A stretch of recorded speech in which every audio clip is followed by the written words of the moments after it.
On the last episode of Alpha, the Antonio story, Antonio and Cream were involved in a full-fledged affair. Seeing the flaws in Peaches gave him an appreciation for how easy it was with Cream. Antonio started to understand the idea of quid pro quo.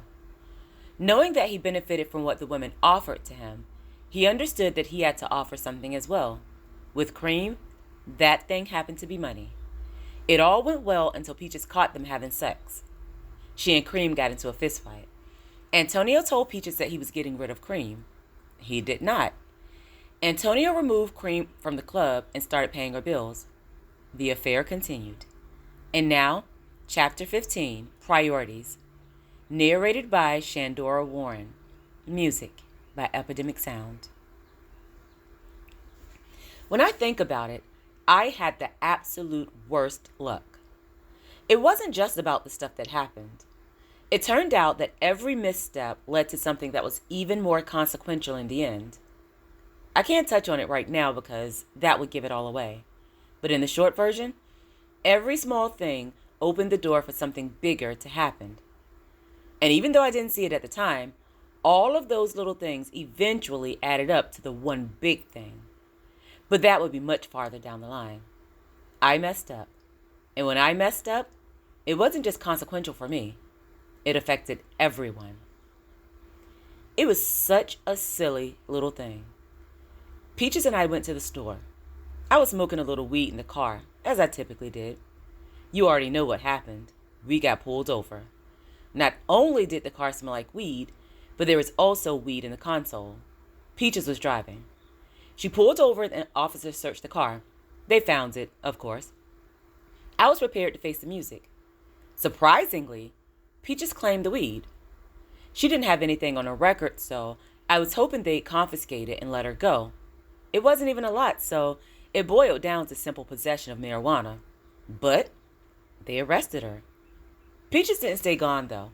In fact, they let me bond her out that same night, due to the fact that she had a clean record.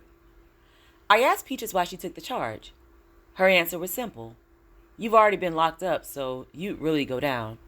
This is going to be a slap on the wrist for me. I ain't going to get no time. Besides, you need to be home to take care of the business. And that was that. Peaches firmly believed that she'd walk away scot-free. And with her record, I honestly thought she would too. But it just so happened that the judge had a point to prove. They never believed that the weed was Peaches's. And they wanted her to say that it was mine. When she didn't, the judge decided to make an example out of her. He basically said as much in court. In the words of the judge, sometimes our only crime is the company we keep. Unfortunately, that's a lesson you're about to learn the hard way. And with that, he sentenced Peaches to 3 months. It really did equate to a slap on the wrist, if she was actually guilty. But because I knew she was taking it from me, I felt absolutely horrible. But Peaches took it in stride. As they were taking her away, she said, "Just make sure we're good." And that's what I intended to do. But us being good was relative. With Peaches locked up, I had the responsibility of handling the money. When I looked into things, I couldn't believe how Peaches grossly mishandled our funds. I was hustling 1,000,000 miles an hour, thinking Peaches was stacking our money. In fact, we had less than half of what we should have had. I didn't have to ask what the situation was. I knew Peaches had been using the money for drugs. And in spite of the fact that I loved her, a huge amount of respect went out of the window. Peaches and I had been involved in a relationship for 10 years. It hadn't been perfect, but I'd always made sure that she was taken care of. No matter how much I cheated, Peaches was priority one. Our joint life together was priority one. I always held that stance because it seemed that Peaches held it as well. But in light of the newly uncovered financial revelation, I had to understand that Peaches was failing me in every way. While she was once an integral part of the business, she was no longer showing up in that area. She was once an amazing homemaker. She wasn't showing up in that area either. I had allowed Peaches to remain subpar for the most part. But messing up the money, that was the straw that broke the camel's back. I couldn't look at Peaches the same way. It was nearly impossible. It wasn't an intentional punishment. My mind and heart really didn't have control over those things. It's just how I was wired. Peaches took a charge for me, so I felt obligated to do certain things for her.